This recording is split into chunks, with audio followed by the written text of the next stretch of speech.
சீக்கிரம் எழுந்திருக்கிறதோ, விளக்கு ஏற்றுறதோ, கோலம் போடுறதோ, சுவாமிக்கு 2 பாட்டு பாடுறதோ, ஸ்லோகம் சொல்கிறதோ சம்ஸ்கிருதத்தில் தான் சொல்லணும்னு ஒன்றும் ரூல் இல்லை. தெரிஞ்சவா அதில் சொல்லட்டும். எல்லா அவாவா தாய்மொழியில் சொல்லலாம். தெய்வத்தோட மொழி என்ன தெரியுமோ? மௌனம்தான்.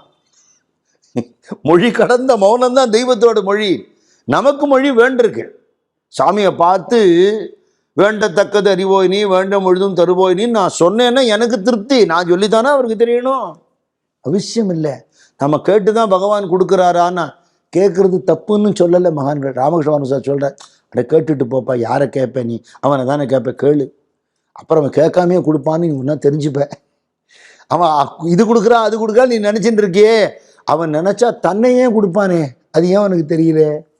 கிருஷ்ணபிரேமி சுவாமி சொல்லுவார், விட்டல் ஏன் தெரியுமா இடுப்பில் கையை வச்சுட்டு இருக்கான்?